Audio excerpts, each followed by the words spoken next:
if in December you were to drop into the home of my mom and dad, Jerry and Karen Bowler, on the windswept plains of Manitoba, you would be greeted by a house in the full throes of Christmas. If you are lucky, you will have arrived on an aromatic day when the oven is full of gingerbread men or Scottish shortbread or Bavarian stollen. An Advent calendar hangs on the door. There are Advent candles and a pewter Advent wreath on the table.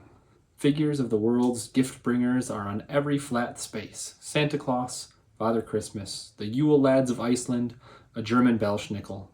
You might wonder why my childhood home is this into Christmas, as if it's a passion or something.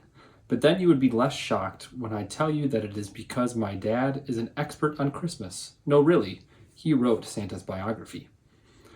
And everywhere there are nativity scenes, also known around the world as creches, precipios, portals, belens, nacimientos, Wellnock-Skrippen, or pesebres.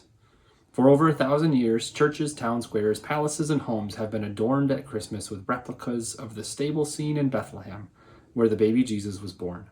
You might have one too. Tradition says that only at midnight on Christmas Eve will the infant Christ be placed in the manger.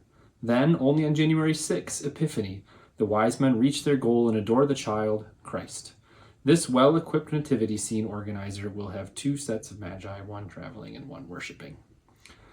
My parents' collection includes some real showstoppers, but my favorites are the ones that put the nativity scene in modern or cultural contexts. Like the one from Colombia, where a colorful Jeep holds the migrating Holy Family, with all their possessions, including a television, piled on top. From Peru, there is a folk art retablo, a painted case that opens to reveal Mary and Joseph and peasants in traditional Andean costumes, with the usual ox and ass in the stable replaced by llamas. There is a large Salvadorian crib with a baby and parents looking as if they had been made by Picasso in his Cubist phase, and a tiny Guatemalan nativity scene in an egg. When I visited Portugal this spring, I brought home a nativity scene in a sardine can. Pride of place in their living room is given to the traditional miniature barnyard scene, featuring Mary and Joseph hovering over a crib, surrounded by animals, townspeople of various occupations, Roman soldiers, and the odd angel, with the Magi off in the distance, but getting closer every day. Most of the figures are about 3 inches tall, but there is no uniformity of culture or period. There is a Franciscan friar rubbing shoulders with a shepherd whose cloak blows in the mistral winds of southern France. There are fishermen, housewives, merchants, a carved wooden warthog from South Africa, and, hiding discreetly in the back, a Caganeer figure from Catalonia performing a rude act of nature. When Zach first saw this, he knew it was pretty edgy and wanted to take it out of the manger and throw it far away.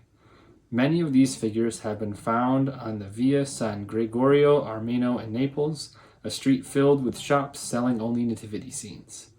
My dad covets a recent ironic version entitled The Hipster Nativity, where the wise men arrive bearing Amazon boxes on Segways, Mary and Joseph are taking a selfie, the stable is solar-powered, a shepherd is posting the scene to Instagram, and the sheep are giving gluten-free feed.